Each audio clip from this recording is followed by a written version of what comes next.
Shalom, hi, Ana Esmi, Laila of Destiny, your sister in Christ and a fellow daughter of the King. Welcome back to another episode of the Dear Future Daughters podcast. Today's episode is all about something you will carry with you for the rest of your life, whether you're 6 years old or in your 60s. This is one of the most important things you need to know. By now, you know we are talking about feminine hygiene, and you are going to want to watch till the end. Number one, and this is often overlooked by many women, 9 times out of 10, what you put into your body is what you will get out. Now that you've probably hit puberty, you want to start looking for a supplement or vitamin made specifically for women.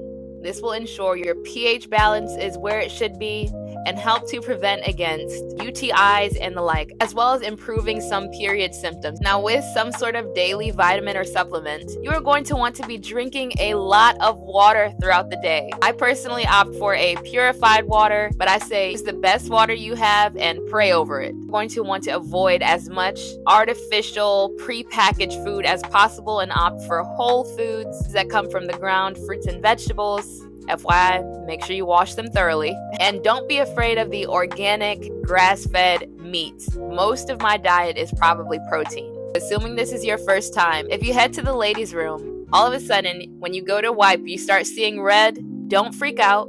No, you probably didn't cut yourself, and you are not going to die. Welcome to womanhood. You have just started your menstrual cycle or your period. And while I can make a video entirely devoted to that topic, if you guys would like, make sure you comment down below. I'm just going to tell you some basics, what you need to know during that time. You are going to want to get some sort of baby wipes, unscented, mild wipes. If you can manage it, they're not all that expensive. I also opt for a little portable bidet bottle. You fill it up with water before you go into the stall. You open up the little hatch and you just spray as needed. And make sure you pat yourself dry anytime you have to use the restroom and assuming you are going in there to change your pad. Most pads have wings that will go right onto your underwear. You just open it up, smooth them out on either side, and they should stick. Most people recommend you change your pad about every hour. I personally prefer to change them more frequently than that if needed, but you can use that as a general rule, depending on how heavy or light your blood flow is. Next, let's talk about your underwear. I know it may be tempting, especially for the girls who wear leggings and fitted dresses, to opt for like this thong type lacy underwear because Victoria's Secret models don them with these pretty colors and patterns. Let me tell you, one sister in Christ to another, those are not good for you. The ideal underwear you should have some form of cotton that's going to give you a good amount of coverage. I'm going to put it on the screen. This is your ideal. Make sure the crotch is cotton lined. If you can get 100% cotton underwear, great. The greater percentage of cotton, the better. Ensure that you are getting your correct size based on your waist and hip circumference. One of the worst things you can do that will cancel out every other thing that you do to stay fresh down there is to wear underwear that is too tight for you. Make sure you've got lots of room down there. You can breathe. Now we're getting into the nitty-gritty, as some would say. This is the correct way to clean yourself down there. Many people are doing it wrong. When you are simply using the restroom, let's say you went number 1, you pat both sides dry from the front, never the back. Always wipe front to back until you are thoroughly clean and there is no urine down there. Keep in mind, you can also use that portable bidet I mentioned previously and just pump yourself clean with that water and then pat dry. Now, for when you're actually in the shower, assuming you're washing yourself for the day, save your downstairs area for last, meaning you wash, your neck, your shoulders, your arms, everything else, even like your feet, your legs. Rinse all of that off because there's soap on your body that would eventually run down and get in your area and possibly irritate it. So you want to avoid that at all costs. Do everything else first. Wash your rear end very well. Now, there are some people that use their hands. Some people use the same wash rag that they use to clean their body. And I'm here to tell you, neither of those, in my opinion, is going to get you thoroughly cleaned. So I suggest you opt for a separate baby washcloth. In fact, you should have several of them that you only use for your female private part and nothing else.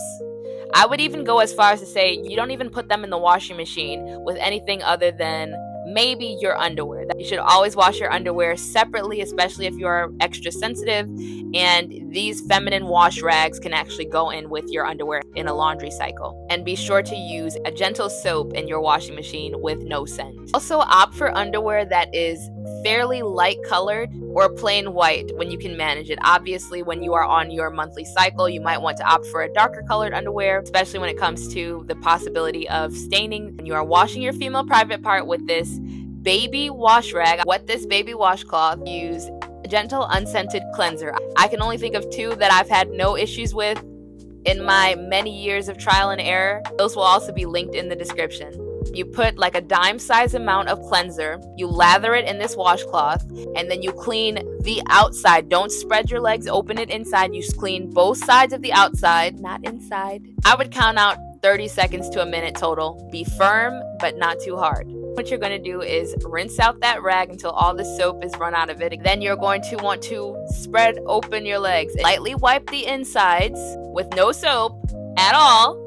And lastly, you are going to let warm water run through it in your shower.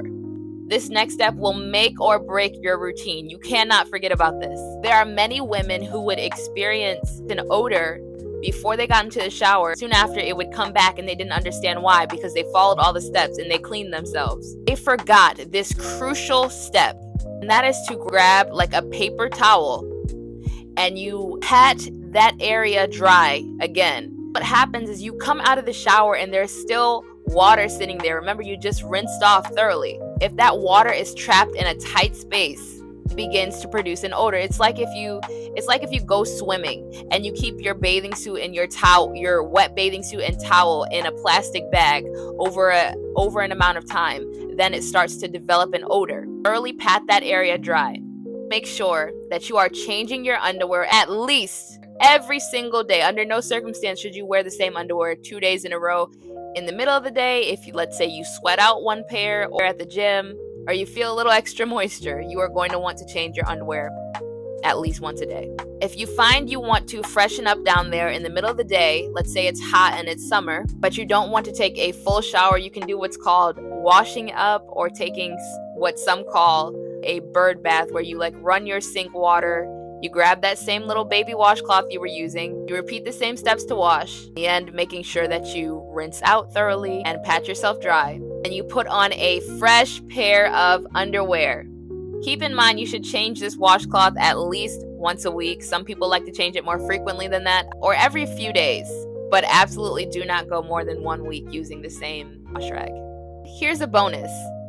If someone is offering you a feminine douche or something they claim is supposed to go on the inside of your lady parts, leave that thing alone. Slightly, they will throw off your pH balance and you will end up with some sort of odor and discomfort. God made you fearfully and wonderfully made, and this part of your body is self-cleaning. The inside of it does not require soap or anything in that vein. To avoid scented things as much as possible. All right, Kingdom Daughters, that is all the time we have for today's video. Be sure to follow or subscribe for more just like this. Comment down below, let me know if this video has helped you. Be sure to check out the description where you will find links to several products I mentioned in this video that will help you. Okay, one last tip I forgot to mention, but it pretty much goes without saying, that you do not want to sit in a wet bathing suit all day. So the minute you are done swimming, you are going to want to change into some dry, clean underwear, as well as pat yourself dry.